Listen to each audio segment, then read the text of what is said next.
आगे बढ़ते हैं। प्रशासनिक खेमे से जुड़ी इस वक्त की बड़ी खबर आपको बता रहे हैं। राजधानी लखनऊ से तरुण गाबा प्रयागराज में पुलिस कमिश्नर बनाए गए हैं।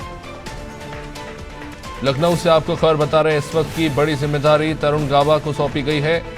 पुलिस कमिश्नर के तौर पे प्रयागराज में वो अपनी जिम्मेदारी संभालेंगे। तो वही प्रशांत कुमार द्वितीय बने हैं Lucknow IG range. Vidyasagar Mishra Rampur SP के तौर पर नियुक्त किए गए हैं। राजेश द्विवेदी एसपी कुंभ प्रयागराज के। तो यमुना प्रसाद को डीसीपी के तौर पर नोएडा में नियुक्ति मिली है।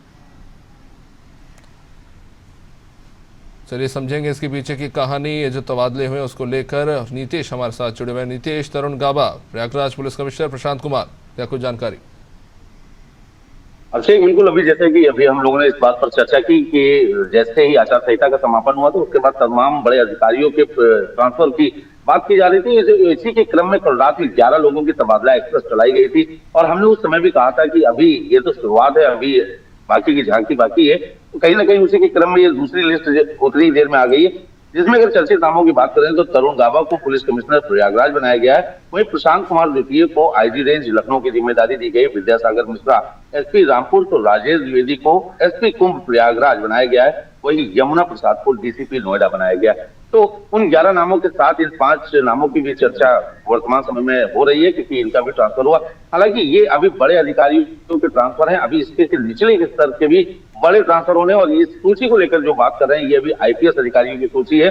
इसमें अभी आईएएस अधिकारियों का भी नाम जल्द ही संभवतः अगले 24 से 48 घंटों में आने की उम्मीद जताई जा रही है। तमाम प्रशासनिक सूत्रों का यह दावा है कि आने वाले समय में और भी बड़े ट्रांसफर पोस्टिंग की खबरें सामने आ सकती, क्योंकि तमाम जगह से ऐसी सूचनाएं मिल रही हैं कि कहीं ना कहीं चाहे वो वर्तमान समय में सत्तासीन पार्टी उनसे और ब्यूरोक्रेसी के बीच में कहीं ना कहीं कुछ बातें सामने आ रही हैं, जिसको लेकर भी ये कयास लगाए जा रहे हैं। हाल फिलहाल ये ट्रांसफर और पोस्टिंग को लेकर जो उच्च अधिकारियों का दावा है वो साफ तौर पर ये कहना है कि ये चुनाव आचार संहिता के पहले ही निर्धारित हो गया था, लेकिन वर्तमान समय में लोकसभा चुनाव और आगामी त्योहारों को देखते हुए इन ट्रांसफर पोस्टिंगों को रोका गया। जी, बहुत बहुत शुक्रिया नीतीश जानकारी के लिए। तो जाहिर तौर पर लोकसभा चुनाव के समाप्त होने के बाद अब एक के बाद एक अफसरों के तबादले तो हो रहे हैं, लेकिन इन तबादलों के पीछे भी कई सारी कहानियां हैं जिनकी परतें धीरे धीरे खुलेंगी, क्योंकि जाहिर तौर पर उत्तर प्रदेश में लोकसभा में बीजेपी का प्रदर्शन अच्छा नहीं रहा है और कहीं ना कहीं इसके लिए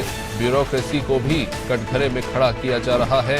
तो कई लोगों की तबादले के बाद बड़ी जिम्मेदारी दी जा रही, तो कई लोगों के तबादले दूसरे स्थानों पर किए